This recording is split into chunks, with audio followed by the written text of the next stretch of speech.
You've been enjoying some social and political issues on Midday Live. My name is Kweku Timin. Up next, we're getting to the details of business. And this afternoon, maybe if we're having challenges with the electricity company of Ghana, we should be thinking about privatization. I'll get an expert to give you more details into it. Now, to the bottom of our story this afternoon, the energy expert Ishmael Ajekumhene says government's decision to involve private sector in the management of the electricity company of Ghana would help eliminate inefficiencies of the company. He added that some workers would also be cut off.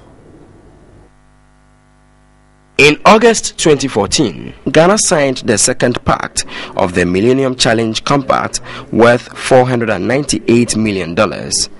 Per the compact, some functions in the power distribution sector should be managed by private partners in order to attract independent power producers.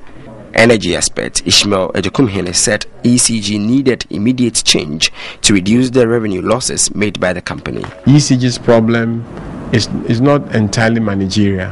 ECG needs massive injection of capital.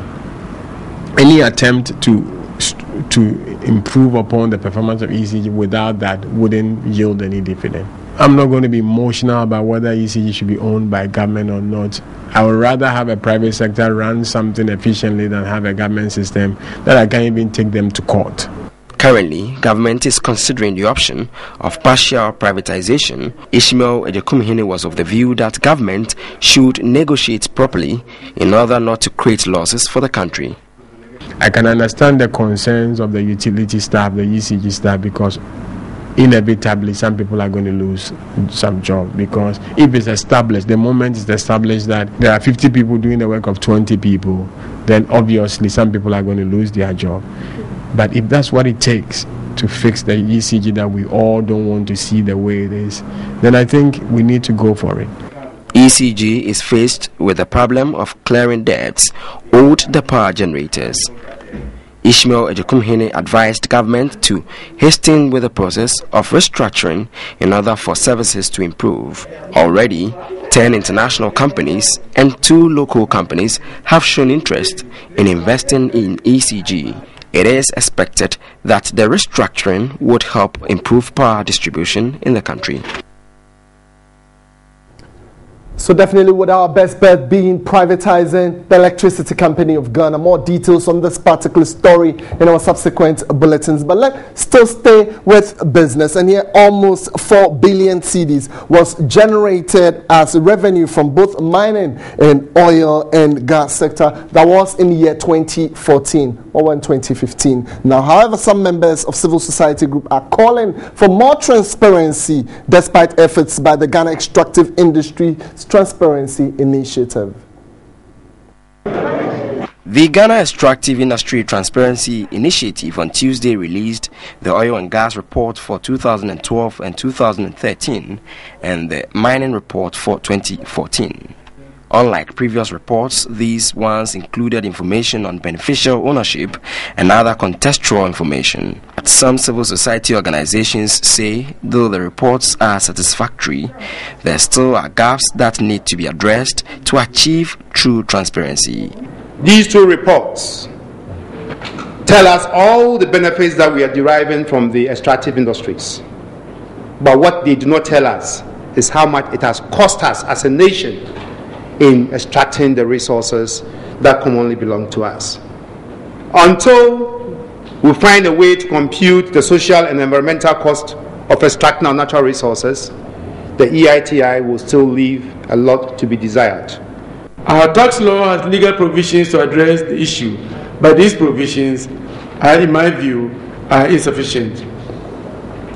The tax administrators need better training on how to recognize the transfer pricing opportunities in mining operations and a stronger capacity to detect and respond to this problem. Oil produced from the Jubilee field saw an increase of more than 42% last year, valued at 3 billion cedis.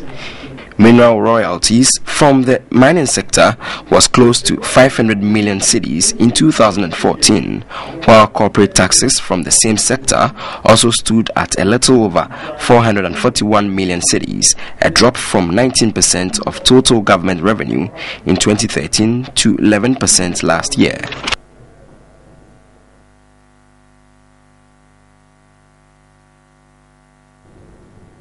All right, so Ghana generating as much as 4 billion from our oil and mining sectors. We'll quickly dash onto the international market where we're trying to find out how much gold is selling at this time, the precious metal, and then we'll quickly move on and check also crude oil. Ghana is a major producer of the two. Maybe we'll move a little bit into the agri sector where we'll talk about cocoa also. So those are your updates. I have gold, crude oil, I have cocoa right here, and these are major commodities that Ghana trades in. Well, bullion, after seeing a ginger up early part of the week, has slowed down in the growth, but it has not declined. Seeing a $3.56 US gain, it's at $1,237 US an ounce on the international market. Those are latest updates we're getting from Bloomberg Commodities prices. But look at cocoa again within the early part of the week, about $17 US gain, but midweek is seeing just a $2 gain, so marginally declining in its strength on the international market. $2,868 US a ton on the international market, and here crude oil marginally seeing a drop there, but far better than earlier issues of around $49 US. Currently it's pegged at $57.70 US. Well, TV3 Business is always spot on in bringing you all the updates from our commodities market. My name is Kwek Kutimin. Always a pleasure coming your way with the best in business.